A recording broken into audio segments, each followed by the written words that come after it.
I think that this one was my favorite. This seemed more natural around our messaging of don't shrink. Because there's several touch points in my life where I think I have shrunk. Yeah. Because I was intimidated. Sometimes I'm in a room and people can be a little bit more aggressive. Yes, I have been in those. Or even situations where I'm unsure and I had no one to reach out to get clarity, to unpack that situation. Because whether we look at mentorships or advisors, they're few and far between. People don't have time anymore. That's true. That's true. I think for me, I have definitely shrank. And just being 23 causes me to, maybe not, maybe I can't, because I find myself in a lot of rooms where I am the youngest. I am, in their people's eyes, the less experienced.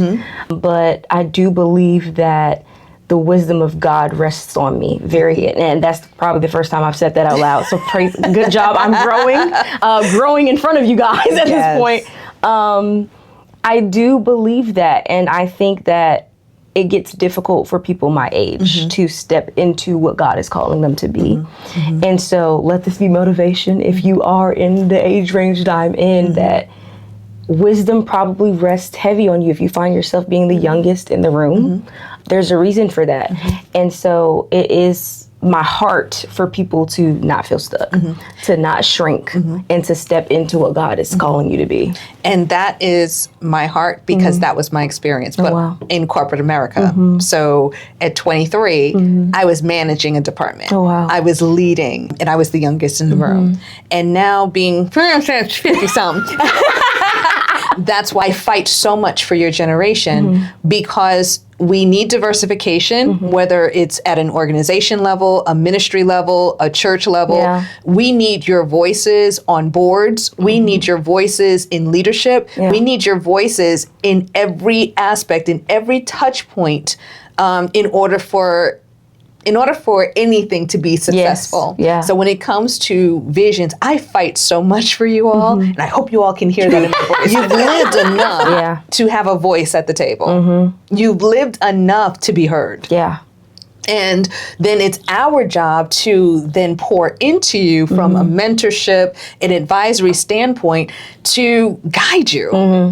And I don't see it any other way. But I thank you and I applaud you for taking this step out front. Oh, God.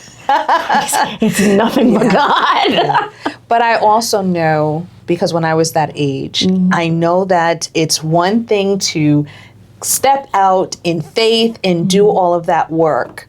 But then when you come back home, I know that that's when it hits the hardest. And that's why we work so hard within Favor Together to make sure that no matter what time it is, that you have that ear, because it's easy during the day. It's easy. But I know it's when you go home, that's when those thoughts, absolutely. You're replaying actions of others like a movie, and each time you're replaying it, it's a different ending. It quite literally couldn't say it better.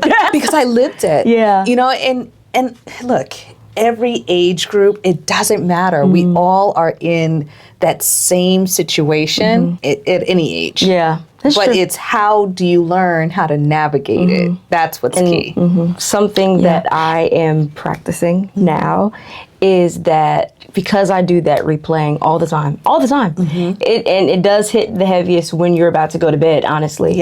And I told my family this yesterday. I said, I'm going to be me in every room I walk into. And so that when my goal is when I lay down, I'm at peace with myself. Because nobody else is laying down with, I'm not there yet, amen. But no one else is laying, I'm going to sleep with myself. And so I need to be at peace with how I carried myself, how I showed up for myself, and how I did not shrink. I love that because you gave language to something that is very key, because I'm not married either. But everything that I do now is in preparation for when I get married. And I didn't have the language of why it's important that I leave everything outside before I go into. So I'm going into my room with peace. Yes. With acceptance of who I am. I'm not carrying that burden. And it's my hope that, you know what, I keep doing that and maintain that in preparation for when I get married. Yes, so that we can steward. Yes, I can steward that marriage in the same manner that I'm stewarding my singleness. Yes. Well, that's so good. See, that's another series. I know. We got to do that. That's good. Can I tell you? That is good. That's what I'm saying. God is so good. That's why I love the Sit Talks. Because it hit me as you were talking. Like, you know, we always think about marriage, but it's like, oh, are we stewarding our singleness? Jeez. Single ladies, all my single ladies. Yes, that's good. I think that is something that we can do, and we will have Esther's Rising sponsor it. Yes. So, all my single ladies and single men. Yes. I don't want to exclude you, but there isn't a song for single. No, there's all my single men. No, it doesn't work. It doesn't work. Y'all can just come. It's okay.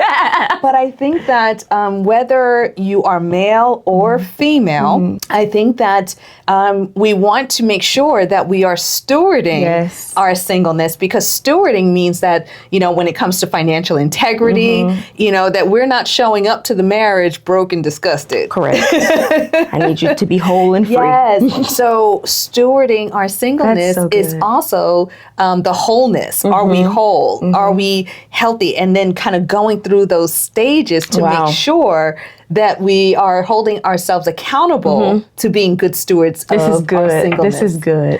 Yes. I'm so excited. I love that. I love that we captured this on camera. It all just came together. We do. It happened in this moment. Yes. But you know what? This is the benefit of having multi-generations in a room, because why? I wouldn't have been able to come up with that by myself. We just put together a program in 2 minutes on camera. Yes, and it's going to be available for you. Yes. So we have to get going because now we have some work to do. Yes, we do. All right, we'll see you guys in the next one. Yes. Bye.